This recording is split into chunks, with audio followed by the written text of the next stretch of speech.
On today's episode of A Niche Thing powered by Kotak Privy League Programme, I spoke with Rayo. Rayo is someone I've known from the advertising space since years. He's an advertising veteran for about 30 years. And he's into car restorations. And the story is super inspiring. And it brings back that whole thing that restoring cars is just... It's not about the lavishness or stuff like that. It's about the DIY angle and bringing something back to life. We'll get into the episode right after these short messages. Hi, Rayo. Good to have you on the show. Thank you, Anish. It's a pleasure being here. It's a real honor. I've been following your podcast for ages. Never thought I'd be here. No. Please. Pleasure's all mine. We've reconnected after so long. It was good to really catch up. has been. But yeah, let's get into it. Tell me about your car journey, because to me that's just been so fascinating to follow your other account as well. Yeah, I think it all began like with most kids from my community. I had petrol-head grandfathers. They really had fuel running in their veins, both paternal and maternal. And, I grew up seeing things like my paternal grandpa doing his engine rebuild on our dining table. And then he did things like painting his own car. And for a kid growing up, it was vastly normalized. There was no question about this being an aberration of any sort. And I just grew up thinking everyone does this shit. And so I remember we had a little Fiat Topolino, which he had. And that was the first car that, I would sit in and pretend I was driving it, and I was really tiny. I was 4 or 5, whatever. And, we had about 6 or 7 cars at that point in time in our old home at Altamont Road. And so my grandpa and my uncle, my paternal uncle, were the guys who drove the cars, and dad was the guy who had to bring them home if they conked out. And because being old, they would conk out. So I remember we had a DeSoto, we had the Topolino, we had a Vanguard, a couple of others I don't remember now because I was quite tiny. But it was always there, it was always present. And that was, dad's family. Mum's family came from an equally crazy, obsessed space. He had a DeSoto as well. And prior to that, he had a few others, which, Morrises and whatnots. And so Mum's dad was passionate about machines because he was the head engineer at Air India. So he was in charge of maintenance of jets, and he ran that for 50 years. So he was really pathologically obsessed with getting things in place.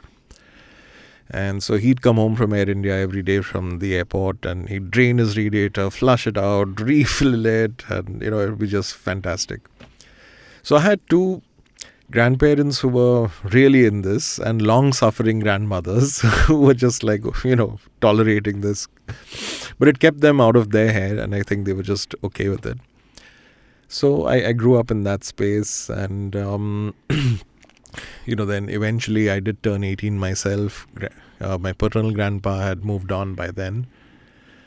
And Granny said, there's that one Fiat President in the garage which has been locked up for over a decade, but he kept it for you. So I said, great, I'm going to be an 18-year-old kid with my own car in 1993. And that was a big deal to have a set of wheels, given that we were all children of socialism even till then, we had just seen Manmohan Singh open up the economy in 1990, which was just 3 years before. So suddenly we had migrated from that India to a new India. And it was still vastly unheard of to, even have a set of wheels back then. And I remember opening the garage door, and it was really tight and stuck and everything. No one had opened it in a long, long time. And there was this... car over there, but there was just one problem. It was grey, and I hate grey. For some reason, I just can't stand it on a car. And I was this intern at Leo Burnett back then. It was called Chaitra.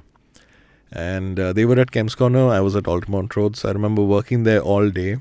And then I would come home and get back into the garage, and I scraped that car down with my bare hands, okay? And I looked like a serial killer because I had like turpentine, kerosene, whatnot in my fingertips, and I scraped with bare sandpaper, I just got it down to bare metal.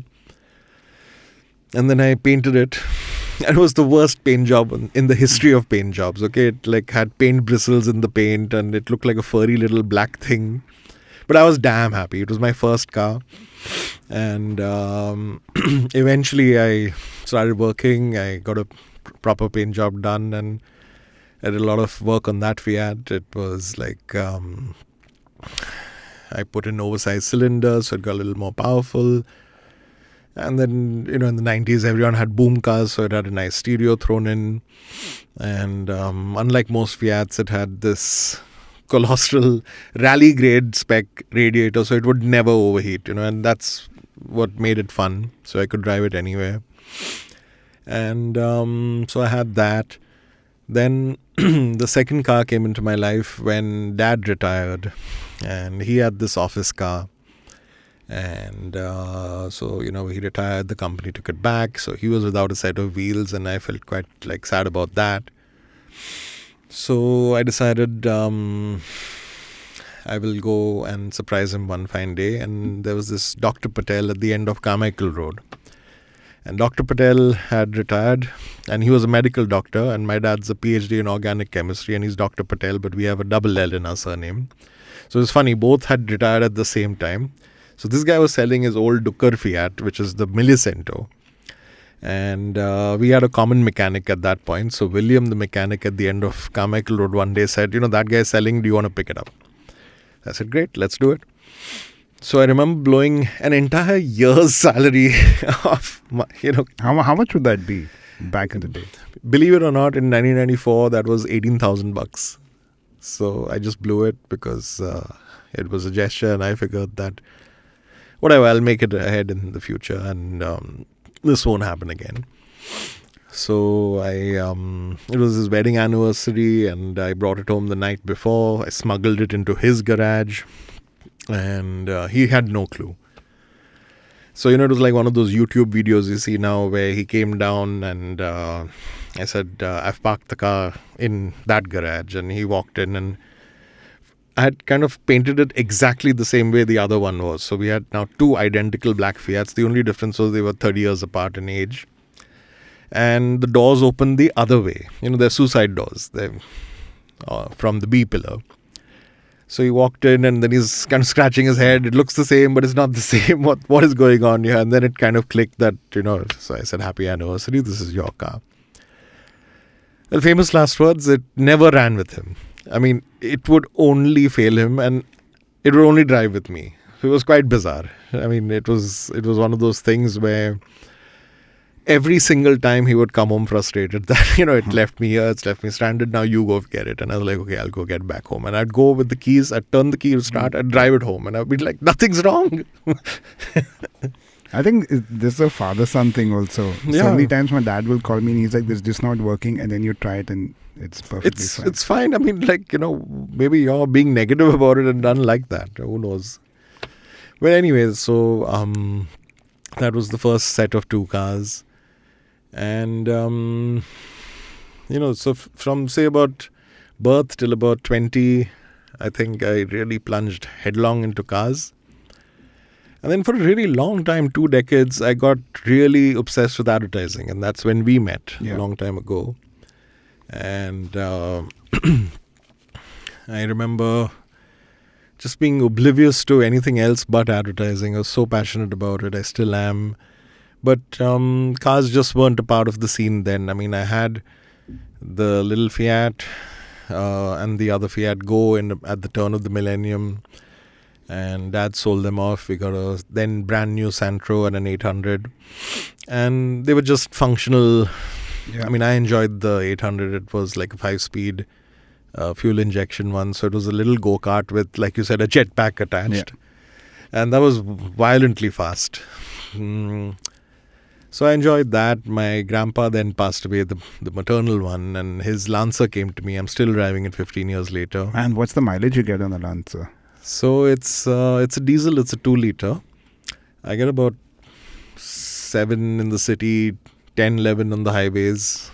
It's all right. Lancer was a legend of sorts when it It's came. insane. I mean, I remember going down to Goa so many times in it for Goa Fest. Yeah. It is just fabulous. I mean, everyone asks, why do you drive an old car daily? And I'm like, I just can't get enough of it yet. I'm still loving it.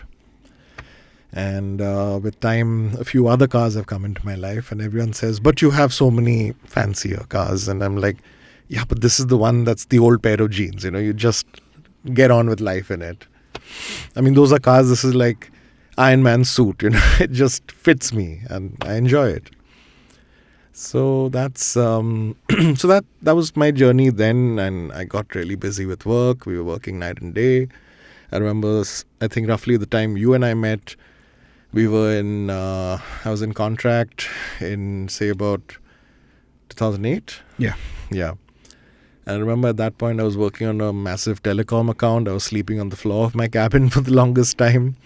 And my Mondays would end on Thursdays, and it was just chaotic. So there was absolutely no time to breathe. And cars just weren't a thing.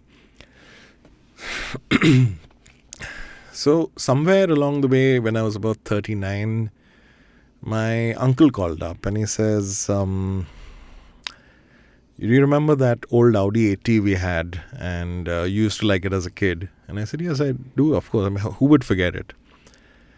So he says, I found it. I was like, all right. He says, we found it in the factory, and it's there, and would you like to have it?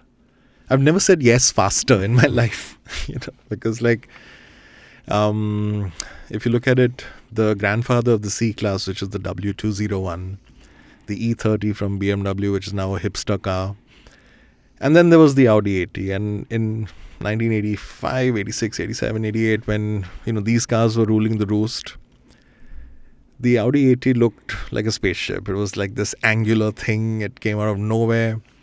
And it just looked the bee's knees. And it had an aluminum body, so it's never rusted. And to me, that was just the cat's whiskers. So I said, yes, I'd love to have it. And so I went by to the factory. He gave it to me. I brought it home, and then it took me about 9 months to get that going. I did the brakes, the suspension. Luckily, the engine wasn't hurt in any way. So it's a really low mileage car. I got it at about 8,000 kilometers, and now it's about 14,000 kilometers. Oh, that's still quite less. Yeah, that's crazy. It's super low mileage. And so somewhere there, my journey sort of, and I didn't know it at that point in time, but that act of his of giving a car to me and then reigniting that craziness to build, bring something back to life that had been not abused, but just forgotten about, neglected perhaps. That arose and aroused some different energy in me. And I started driving that to office quite often. And I remember one film production house was coming in to meet me. And that's when I really met my first contact into the car community. And that was Ejaz Rashid, who was running Prana, the visual effects studio back then. And he had a baby Benz, and he noticed the Audi in the parking lot. What's a baby Benz? The W201, the grandfather of the C-Class. So I remember he came in with an assistant with, production houses come in with reels for creative people to see the work and how they doing. And it's like a bit of a pitch for them to showcase work, and we then subsequently say, okay, we want the visual effects to be done by so and so or not or whatever. And so we said our hellos, and then he couldn't help but ask, there's this old Audi in the building. Whose is that? And I said, mine. You won't believe it, Anish. We forgot about the work. We forgot about the pitch. We forgot about the fact that we were there for a professional reason. We got into a conversation on cars that went on for 4 hours, and that, his assistant was like, why am I here? Yeah. Like, fuck my life. So it's crazy. And then he said, we're having a meet. Why don't you come along? And we were all like running as part of a Benz club then, but he said, it's fine. It's like an enthusiast community. So come and join us. And I did. And it was a Sunday morning. It's always a Sunday morning.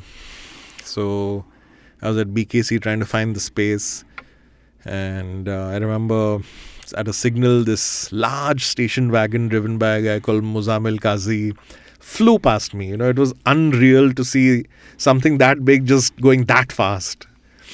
And I figured, okay, that he's probably going for the meet. So I'm tailing him with all my, like gunning it, and I just couldn't keep pace with him. And I still don't drive that fast. But anyway, I met the guys, and that was almost 8-9 years ago, and it's been a wonderful ride ever since. Before we get into the community angle, right? Yeah. You mentioned a couple of these cars and the baby Benz and stuff. Can you tell me more about vintage versus modern classics? Like, how do you define the eras of these cars? Okay, so not to go all Wikipedia on you, because these classifications exist, but they're blurred lines between countries, shows, curators, judges, all of that. And that's a part of the car world which I'm maybe aware of. I occasionally participate in, but I don't really have much to do with it. So there's an Edwardian era, which is cars up to 1910. And then there's a vintage era, which is, say, cars up to 1940. And then there's a classic era, which is like, say, 40 to 70. Now, it depends on who you ask on which morning as to whether is it 1960, is it 1950. And then, of course, like everything else in the world, the Americans have their own classification. So they've got a pre-war and a post-war category as well on top to complicate life. But fundamentally, where we come into the story is in this thing called modern classics. And the German word for that is young timers. So we use that interchangeably. So young timers are basically cars between 15 to 30, basically cars from the 80s, 90s up to 2004 is the space that we play in. Because these are the cars that we grew up with as kids. And so the Countach, for example, is on, all our bedroom posters, right? And if we had a Countach in the country, we'd, cherish it and all that, but we don't, so we do it with what we have. And so broadly, that's the classification. And it gets complex if you're in the vintage space, if you're in the classic space, because then which year defines those classes, as I said, like it depends on show to show, concourse event to concourse event, but that's really above and beyond my pay grade, really. Two things I wanted to touch upon. One, of course, the community angle, right? How does one even get into this? And the other thing that when we talk about a lot of these things, the cliche is very expensive Rolls Royces or whatever, right? But getting into perhaps restoring cars could also be a Maruti 800, for example. It's not necessarily about expensive cars as such. Absolutely. It's you've hit the nail on the head. And that's a fantastic way to start the whole conversation, because to me, this element of snooty behavior, this element of exclusive, and this element of ring fencing things, and this element of you have to have an expensive car in order to be considered to be anyone is, maybe it works for some people, it doesn't work for me. We've had 18-year-olds fixing up their Zens. We've had 18-year-olds fixing up their family ambassadors, Fiats. Along the way, some people have had old Benzes, old BMWs, old even Mark 1 Golfs for that matter. And I think it's very important that we are inclusive. I think it's very important that we encourage young men to get into the scene. And one of the first ways they do that is to pick up an old Maruti 800, which is the SS80. And that's the first Maruti that was ever sold in India. And you can buy them at whatever, 40-50 grand a pop. When you spend, like, even if you wanted to, you couldn't spend more than 40-50 grand. You can buy those easily? Very easily. And, we encourage people to make it about your passion for your ride rather than what is the ride,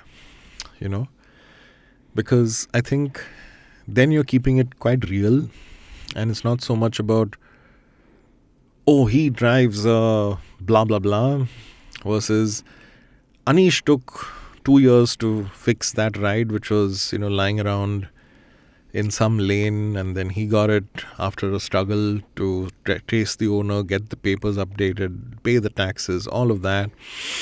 Then he, did the best restoration he could on his budget, and he did it within a certain amount of time. There's a lot of parts that have gone into it which are hard to source maybe. The community has rallied around and helped him source those parts. And now, a year later, he's got a banging SS80 which is going to be shown at a rally, And it's not so much about being a show-off as giving young people an opportunity to feel good about what they've done over 1 year, 18 months, 24 months in some cases. Like me, I'm in my 8th year on one of my cars, and it's just getting better all the time. But the point is, nobody has a blank check to throw at a restorer. Maybe some do, but that's not me. And we want to encourage and give people this feeling that, look, if you've got an old car in the family, it is part of the family, and we want to tell people to cherish those rides. And maybe your grandfather got it, maybe your dad drove it. You should keep that car. You should not sell it for scrap. I really wish we did that because my granddad had that SS80, I guess. I still remember that car very fondly. But I think we all were kids that time and no one cared about it. Was like an old car. And now you want this thing. And it must have been sold for scrap for sure. Pretty much. So what we try to do is say, if you've got something, like I've got this friend Rinku, and Rinku is an advertising friend. She's not a car world friend. I mean, the whole reason I separated my accounts out was I'm a bit of a privacy freak, so I had, tight restrictions on my personal ID. But I had so many car friends that I wanted to communicate about the fact that you should be fixing up your old cars because these are parts of the family stories. These are the cars you came home in from the hospital. These are the cars that you had your first date in. This is the car your dad took you to college in.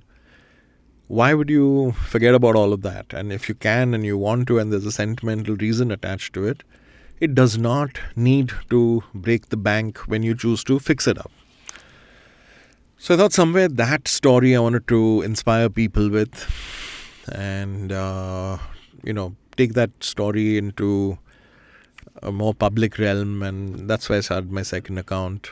And this is the Rayo Restorations.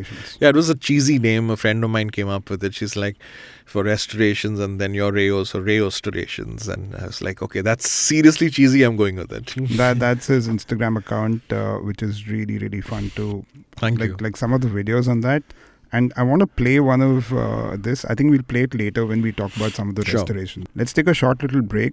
And when we come back on a niche thing powered by Kotak Privy League Programme, let's get into some of your actual restoration projects. Sure, I'd love that. Hey, it's been another great week on the IVM Podcasts network.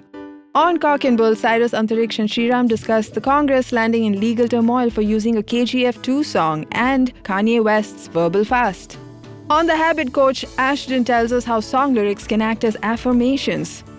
On Simplified, the gang recounts the multiple crises that have befallen the UK and what to expect from PM Rishi Sunak. On The Advertiser's Guide to the Galaxy, Karthik explores a medicine print ad and looks at the messaging of a model dressed as doctors. And on All Things Policy, the Takshashila folks discuss genetically modified plants. Once again, don't forget to visit our merch store on ivmpodcasts.com. We have some exciting stuff for you. Follow us on social media. We are IVM Podcasts on Twitter, Facebook, Instagram, and LinkedIn. If you like our shows, spread the word, tell your friends, and don't forget to rate and review them wherever you're listening to them. You'll also find all our shows on youtube.com/IVM Podcasts. Thank you for making this possible. We're back on the niche thing powered by Kotak Privy League Programme, and I'm talking to Rayo. Rayo, let's get into, take me through one of your restoration projects, right? Like, how do you find a car and the journey there onwards? Sure. So, I was in an agency called Contract. The office was at India Bulls. I was going for a client meeting. We were kind of late, so I was going faster than I should have. And out of the corner of my eye on Tulsi Pipe Road, I saw my dream car, which was like this coupe from the 80s. It's an S-Class, which was technically the C126. So C in that designation stands for coupe. 126 is the model number, the chassis designation code. And it was basically the S-Class of the 80s, but the two-door Grand Tourer version of it. And as a kid, I had seen the same model which came out of Nepean Sea Road from Malia's house. And I didn't know it was Malia's house then. It was just, twilight hour. I was at a bus stop. I had just left Sumit, my best friend's home. And I was just standing there waiting for the bus to get back home to Kemp's Corner. And this thing came out, and it looked like, from Stranger Things. It was like a spaceship, man. I mean, I was just like transfixed. I was hypnotized. I was just like, wow. And it just passed me by, and I was just stunned. Okay, it was like hypnotizing to see something like that, because, this is all pre-internet days. Okay, it must have been the early 80s, maybe 85, 86, somewhere there. And it was just one of those scenes. And then much later in life, I realized, okay, this is the coupe, blah, blah, blah, this is that car. And it had been a thing for me ever since. And I remember it had this huge Mercedes star right, in the grille. And it was very, very, very, one of those significant moments in a kid's life where you're completely mind blown. And so anyway, cut to maybe nearly 40 years later, and I'm like going pell-mell down Tulsi Pipe Road, and there's this exact same model, which is, it's covered with 2 or 3 inches of dust, cobwebs, muck. And I was just like, hang on. And I hit the brakes really hard. And I just got out of the car. I went like, a zombie onto the other side. And even at that point, there was a little voice in my head saying, document this. This is the start of something crazy in your life. And this is where, shit gets real. So I remember pulling out my cell phone from my back pocket, and I was like clicking as I walked towards that car. And I nearly got hit by a few cars coming from both sides. But one taxi guy gave me galis on the way, and like all of that happened. And I finally reached the other side alive and in one piece. And I just could not believe my eyes, because here it was. And it was like watching or seeing Marilyn Monroe begging by the side of the road. And it was crazy. Like, I just could not believe my eyes. So I was like, how can it be? Like, what would have happened for this car to be here in this state? So I took a few photos of it, walked around the car, and then my team was screaming at me from my own car saying, we've got to get to the meeting, blah, blah, blah. So I said, okay, fine. Then I hopped back into my car and went for the meeting. But my mind was there, I was like catatonic. And I remember going back, looking at it again, and, then pressures of work, so I had to get back to office, blah, blah, blah. I went home that night. I couldn't sleep, all right? I'm just staring at the ceiling, just in this frenzy of how, what, where, why. What is going on here? And so then that night I did something quite bizarre. I went back to the car. I had about 1 a.m, and I just parked across the road I just kept looking at it. I think I looked at it for about 3 hours straight, till about 4 in the morning or something. I just looked at it. I was insane because it was surreal, okay? Like, it's like, how is this here? And I was not expecting this. yeah, so, and most people think I'm completely cuckoo when I say this, but the car spoke to me and it said, save me. And I shit you not, that's the voice that I heard. And I don't do anything on, substances, but I heard that and I felt it, like it was telling me, save me. And, I had no clue. I wasn't back in the car scene as I am now. I had no clue. To me, it was just a boy and a dream and a thing. And so anyway, at about 4 in the morning, I crawled back home and fell off to sleep. Then I remember we had some pitch or something, so I couldn't get to the car again for a few days, but I finally did. And it was a weekend, so it was a Sunday evening or something, and there was nobody there. And then I saw some watchman somewhere, and he said, "Kya chahiye?" So I said, "I want to know who owns this car." He says, "I don't know who owns it, but there's some guy who comes for it sometimes once in a few months. If he comes and I meet him, I'll get his number for you." So I gave him a $500 note. I said, the day he comes and give me a call, like, I need to know who this guy is. Months went by. Car was still there. I was working. No call. And it was crazy. Then, I think a couple of months later, finally I got the call. So the watchman says, so-and-so has come. He's the mechanic who works somewhere in Mahim, but he had parked the car here. So, well, now he's here. Do you want to talk to him? I said, yes. Hold. I ran. I went back there. I met the guy. I said, whose car is this? So he gave me the owner's number. And so now I had a name, a number, and, I thought, let me go and have a word with the guy. And I did, and he was very pleasant to me. And sadly, we couldn't work it out on the purchase price because it was very expensive, and relative to a mid-rung ad guy, it was like vastly out of my reach. So, but he did try to help me get it, but unfortunately, even when he reduced the price, there was no way I could do it. And so that process went on from, say, March till about October. And I remember on my birthday, I was feeling quite cut up about it because he had called up the night before saying, look, if you're not taking it, somebody else is. So it's bye-bye then. I said, okay, I'm sorry, but it is what it is. I don't have that kind of cash. And I was quite cut up. And so, I thought, okay, fine. I have an Audi A3 which is running fine. Maybe I should get a little baby Benz, the C-Class Grandpa, to be a sister car to that as some form of consolation prize in my head, like at least that way I can feel I did something with my life. And so I started looking at those cars. And I went through 1, 2, 3, 4 test drives.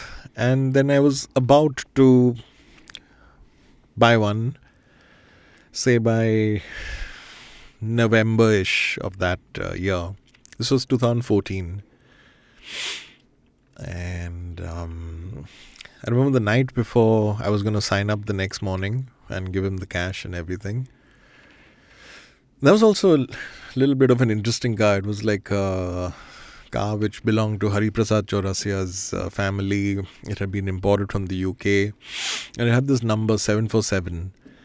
And I thought, okay, fine, that would be fun. Yeah, you won the 747. Yeah. So, I don't know, somewhere that voice came back into my head that, there was a Nike ad at this point that you don't win silver, you lose gold. And somewhere that came to my mind and I was like, am I really buying this because I want that, or am I just buying it as a consolation prize? And so I thought, okay, fine, you know what, this is the consolation prize, never mind. So then I thought, let me not buy that, and instead let me see where that car went and see what I can do. Because now the itch had become an obsession. And So around December, I started asking around to figure out where is the car. I mean, it got sold, yeah, but it's not been seen ever since. And I had by then sort of gotten into the community, and I knew enough people across the country. And it was funny because no matter where I asked, from Delhi, South, East, Gujarat, no one had seen it. Like, it was just nowhere. It had fallen off the map. So suddenly this paranoia got into my head that has it been scrapped? Because it was the car that could not be restored when I had seen enough forums with enough very respected names saying that it cannot be done. And it was quite depressing to read all of that, really. So I remember from December, Jan, asking everyone I knew, have you seen this? And they said, no, it's just gone. So like, damn, this is crazy. So one night I was like having a complete meltdown over it. Like, how can it just vanish? Like, has it really gone? And I remember thinking, let me ask someone that I've not asked so far. And that was a school friend of mine, Rishad Kundanmal, who had this beautiful petrol pump on Pedder Road full of vintage cars. I don't know if you remember it. It was bang opposite HSBC. Yeah. It was quite the landmark back then. So I pinged Rishad on Facebook. And I said, Rishad, we haven't spoken since I left school, which is 20 years roughly. But I have this obsession with this car. Do you know where the hell it is? And he says, yes, of course I know where it is. It's right here in Mud Island with a dealer. I said, damn, can you give me a number? And about half an hour later, he had the dealer's number and everything with me. And I called up Amit, the dealer. And he says, yeah, sure, I've got it. I want to sell it. If you want to come and see it, come see it. And then he says, by the way, I got it started. So I was quite excited. Like, wow, now it's alive. So I got into my car and drove all the way to Mud Island. And Amit's like a desi Vin Diesel, he's like bulked up and quite intimidating to look at. So I remember going in and he says, okay, so I'm going to sell it for this, and if you want it, it's yours. I said, great. There's just one problem. I don't have that cash yet. So then I thought to myself, if money is the only thing, then I've got to figure this out, and I will never get this thing again. It's just very rare. There are probably 4 or 5 of these in the country, and none of them are accessible now or in the future. So I was running HSBC at work, and I'd never taken a loan in my life. And I remember walking into my client's office after a pitch, or not a pitch, a presentation, saying, I need a personal loan because they weren't giving car loans for second-hand cars. And I need it now. So they processed it for me because my credit history was like off the charts. And I got whatever I needed. So suddenly I had the cash. And I remember thinking, okay, this is just so stupid and so crazy. Shut up about this. Don't tell anyone. So I didn't tell a soul. Because I thought if this blows up in my face, at least I'll dig myself out of the hole and then tell the world rather than, tell everyone and then fall off a cliff. So I had the money, I bought the car, and, it was like buying Swiss cheese, because if you put your finger on the metal, you would go through. It was that rotten.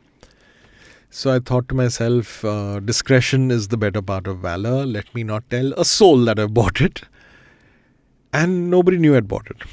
And I put it into one garage at Mud Island to do the bodywork. And that guy took 18 months over it. Periodically, I'd be driving up and down to figure it out. And how do you even do body work for an older car? Like, what's the process? So it's laborious.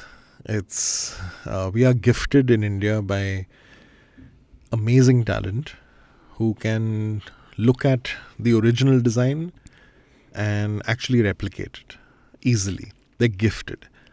They're like surgeons in metal. And so if, the original German design has a slot or a groove or whatever, they will replicate it. And then they weld the whole thing, and then they weld the whole thing into it. So it's fresh metal all over again. And, it was like laborious and time consuming. And I remember the whole car was stripped apart. And we went back to basic shell, And it took forever. But finally, bit by bit, door by door, we sliced the doors open. We cleaned out all the rust from inside. We sliced, the entire area below the rear windscreen was toast. I mean, if I touched it, the whole thing would have crumbled. So it did. So we put all fresh metal in there. And 18 months later, we had a body, but nothing else. In that 18 months, by the way, the guy had shifted garage 3 times. And each time it was a cardiac arrest to see your car with, parts. Like, it was just a collection of 5,000 pieces of a jigsaw puzzle. Going from garage to garage, and you're like stressed out, like, will he lose something, will he not? But I think God was really personally supervising this build, and we made it happen. Finally, it was all in one place. It got painted as a low budget paint job because I wanted to finish the car, make it mechanically and electronically perfect, and then do a fancy cosmetic job later. That later hasn't yet come. It's been 8 years. It's been 8 years? Yeah, it's been 8 years. I got it as a 40th birthday present to myself, and I'm still fixing it, still making it stronger, still everything. Well, anyway, so then I had the interior done, I had the bodywork done, I had the paint job done, and then now I needed to get it started and run. So I took it from Mother Island to Turbe, to a friend's garage, who is Mahesh Patell, and he runs this thing called Hyperpower India. And Mahesh and I got friendly because he had come to help me with my Audi one day. And I remember looking at the way he worked like a surgeon, and he was very precise with the way he did my carburetor. And I thought he reminded me of my dad, who was like a scientist as well, and I liked the vibe. So I said, Mahesh, I've got this whole thing. Don't tell anyone. I've got this. Will you please help me start it up? I said, sure.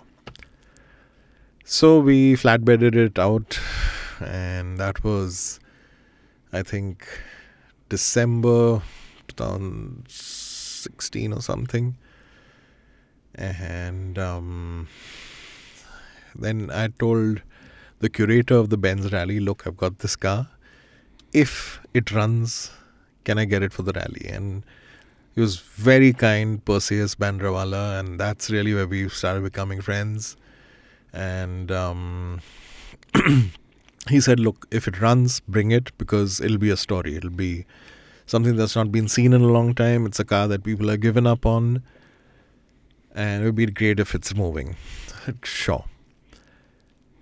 So, Anish, we worked on it. Mahesh worked on it. Mahesh probably ripped his hair out in frustration because it's one of the most complex cars ever built by Mercedes. And it's got so many complex systems that all need to be working in order for it to fire up and run right. I mean, these cars can run, but they need to run right. I remember the night before the rally, we fired her up for the first time. All right, it was crazy because now, like, boom. So while the dealer had done something, he had done some jugaad, and it was just a shit show, frankly. So Mahesh did it the right way, and I remember thinking, okay, now we're in business. Let's do this. And about so it got to life at about 8 p.m. the night before the rally. By about 11:30, we realized we have no brakes because we just didn't have brake pads. So I remember thinking, okay, that's it, we're done. And that's when LS Ravi, a friend who has one of these, and I call him my SEC brother because that's what these cars are called. And he says, what happened? Why aren't you getting it? I said, I have no brake pads. He says, I have just changed my brake pads. I have my old ones. So he drove from Juhu at midnight to Turbe at 1 a.m. and he gave us the brake pads. So we installed them. So now we had a car that starts and a car that stops. So at about 4 in the morning, I remember leaving Turbe and I drove back home. And I had nothing. I had just a car that would start and nothing else. Okay. Even the windows wouldn't come down. So I'm coming down the freeway, and there's a whole nakabandi over there, and the cops are like on my ass because they thought I was dead drunk because I wasn't, putting the windows down, and I couldn't open the door from inside, and I'm frantically gesticulating, saying, please open. So anyway, then that was quite a scene. They finally figured out I'm not, and I got the car home. Next morning, we drove in together. Mahesh had his own black Benz in front of me as a pilot. And we drove in, and the whole crowd suddenly went really quiet. And everyone was like, where did that come from? Because I had changed the color from purple to black. And I always had the Star Wars fascination, so I'd called it Vader. So suddenly everyone was like, what is that? Because it wasn't even shiny. It was just like dusty from the garage the night before. No one had time to wax it, nothing. We just made it. I think we had all slept for about half an hour. And I remember everyone suddenly saying, oh, this is that car. And then suddenly, there was this whole crowd around the car. And I remember thinking, wow, this really means something to a lot of people. And so, we did the rally. I was driving it like a steamboat because it wasn't electronically activated yet. It was just done on the idling, so it could run. But I had no real control over it. So it was like a steamship going down the road. And we made it. We made it back. And, there was no AC and the windows were up. So I was barbecued inside. And I remember coming in to the NCPA. It was held at the NCPA that year at that restaurant outside.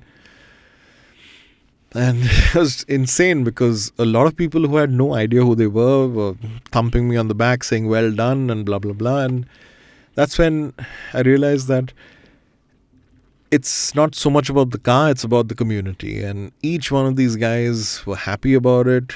They had helped. So Ejaz Rashid, LS Ravi, Mahesh Patell, these are the guys who made it happen. I mean, I can't say I did it myself. I mean, I may have been the owner, but they put their shoulders to that task and they made it happen, And I think that is more important than the car. It's the friends I've made along the way, which is really a part of why we're all in this space. And even Jatin Patell, for that matter, from another garage, he also helped out, and he's currently doing a bit for this year's rally. We've rebuilt the Bosch KE Jetronic system completely at his garage because he's got a specialist for that. What is that system? Sorry, I'm a car noob, to be clear. So okay, so there is this Dante's thing of rings of hell. So Bosch is from the innermost ring of hell, and it's got this sadistic system called KE Jetronic. The original was KE Jetronic, which is like a fully analog system. It's a mechanical system of fuel injection. KE Jetronic, so the E is electrical. So it's analog and it's electrical. So imagine a spider's web of 8, tentacles, and it sends fuel in equal amounts to all 8 cylinders of the V8. And if it's not tuned, you just will never run right. It will never idle right. It will never power up right. It will never feel right. And, it's vastly complicated. You need to be like one of those guys who assemble and disassemble a Rolex to get it to work right. So Jatin's done that right now. And, everyone's just lent a hand on this car. I want to touch upon the community, right? Some of these rallies, some of them that you're also involved in, forums, groups. How does one connect with people? Simply show up. I think all our forums, all our meets are always around Sunday mornings at Ornament Circle. I used to party a lot on Saturday nights. That's all stopped. We wake up at the crack of dawn, get to Ornament Circle by about 7:38. The whole bunch shows up in vintage cars, classic cars, modern classics, young timers. The supercar guys come in. We all hang out for a while, do a long freeway run to the end of the city and back. And then we do coffee, breakfast, whatever, and hang out for a while. And it's just boys being boys and playing with their toys, frankly. It's just a little bit of an escape. It's an antidote. And I think it keeps us out of trouble, Are there a lot of women in this hobby? Yes. Not as many as there could be. We've got a fair amount of the fastest car girls in India. We've got Diana Pandole, we've got Natasha Puri, we've got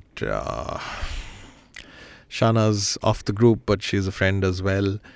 And we celebrate these people, and we celebrate even the non-pro car drivers. We celebrate people like Shama, Kia Baro, Rajay Baro, Shruti Hede in Goa. And these are people who are the delightful unicorns that are car girls. They're just there and they happen to love driving, and sexist jokes aside, they're fantastic drivers, and they probably could teach us boys a thing or two about Mercedes or the cars that they're driving. So I think we'd love to encourage that, and therefore I have them on the group. And these groups, right, you told me one is the Shaman Young Timers. So Shaman Young Timers began a long time ago because we wanted to do something around young timers, and nobody was doing anything about them. And Amar Seth, the owner of Shaman, was friendly with LS Ravi, so he was friendly with me, and we got a few other people in, and Perseus was a part of that as well. And we decided that we would actually just do it because nobody else was doing it. Everyone was very focused on the vintage scene, the classic scene, and they had their whole ecosystem, so there was nothing for us. And while they were very nice to us and they let us drive with them, obviously, we were back of pack because we were so young relative to something out of 1920, So we started having young timer sessions at Shaman Churchgate, which is a beautiful Art Deco building. So we would go there on Sunday mornings. We would have workshop sessions. We would understand maintenance, paint, bodywork, electricals, blah, blah, blah. And I think that's when it became very inclusive. Like guys with Honda Cities, VTECs, Accords, Civics, Fiats, the whole world would show up to learn. And we sort of banded this bunch together into one group, and that's been now 5, 6, 7 years old. We couldn't meet as much as we used to in the pandemic, obviously, but it's there. As an offshoot of that, at a Halo group level, now we have the Modern Classic Rally, which is, we've had one annual rally and a few other events. The next annual rally is coming up in Feb 2023. And that's, again, going to be vastly exciting because where else do you see a Barracuda, a lot of exotic metal, which were all the rage in the 80s and the 90s. And that's again supported by Autocar India, and we worked closely with them to curate which cars, where, and we, while we're all working in other things, in advertising in my case, we're all standing there literally like marshals on the ground and really supporting the cause, because we want it to grow into a movement. We want people who have these cars to feel they're just as worthy of being celebrated as some of the older ones. And over time, there's been a happy osmosis between groups. Like some guys may have a really old car, then some guys may have, let's say, a 90s 124, which is an E-Class of the Benz series. And they may also have a supercar as well. And, there's no accounting for what turns people on. But we're focused on this space. So these are the two things that we have as groups. Then, of course, there's the Mercedes-Benz Classic Car Rally, which is coming up in its 9th avatar this November 19th and 20th at the Land's End. It's going to be a 2-day format this time for the first time. So there's going to be, day one will be, we'll line up all the cars, we'll get the photography out of the way, we'll have a little dinner party at night. The next day on Sunday, we'll have the actual rally across the city and back, followed by lunch. And Mercedes really has so much heritage in this country that it is Mercedes country, fundamentally. Anyone who's been wealthy over time has always been here. And, they want to celebrate that legacy, and that's why they do this. And I run a small Benz group called All Stars. We celebrate this, we support it fully, and it's always nice to see great cars emerging year after year, which have been restored. Some of them are restored at concourse level, some of them are restored at an affluent level, and some of them are bare budget. But it's just great to have them here, and it's just great to celebrate each one of these cars. I'm mostly done. Yeah. I'll try to start to wrap up then. Yeah. I think I really like the fact again, right, that it's not about, like you said, you could have a very affordable car and you could have a supercar. This to me also goes back to the last episode about watches, right? If you have a watch that has some relevance, even if it's 2,000 rupees and you end up in a evening where someone's wearing a 80 lakh rupee watch, it's all the same. It's not about the money.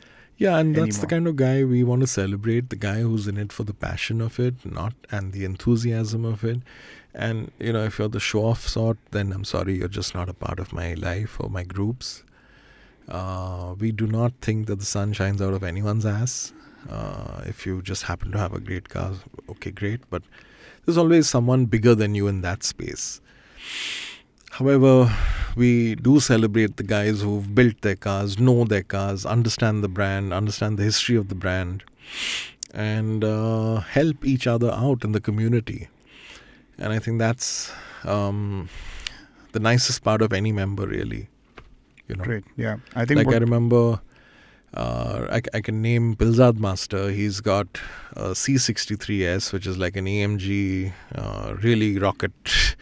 And he also has a 1955 Fiat, and he's also got an SS80. Now, how do you account for all three? They're just beautiful pieces. And he also has a 70s classic Benz. So there you go. These are the guys who are very passionate about each car, and he's not necessarily showing off about it. He's just very happy to have it, and he comes for drives, and he's a part of every group, So those are the cool guys.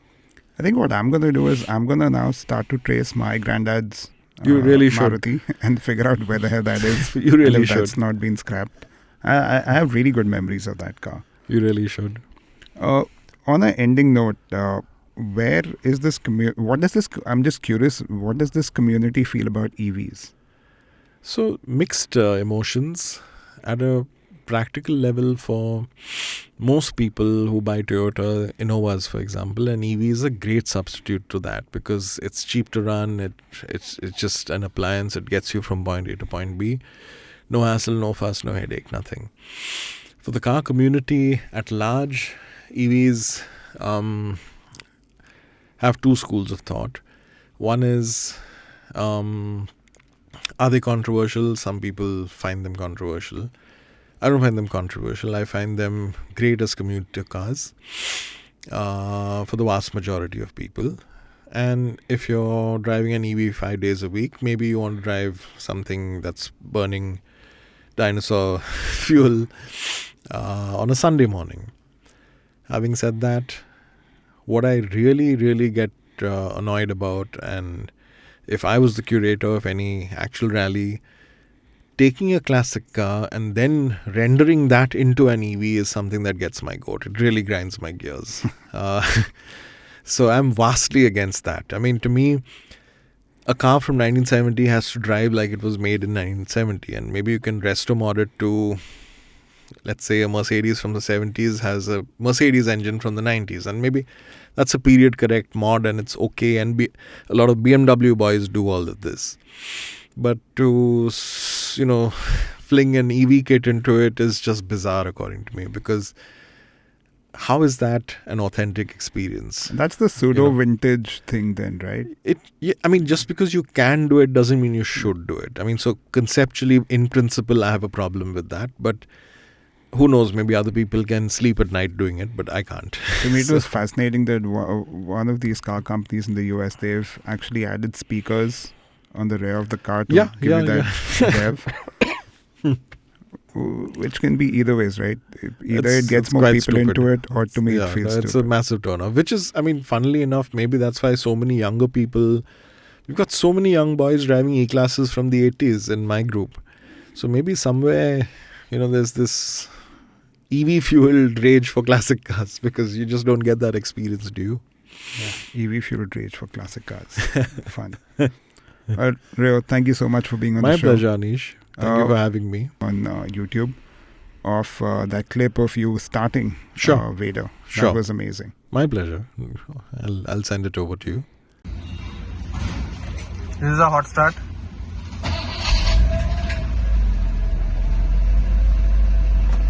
Now see the way it revs.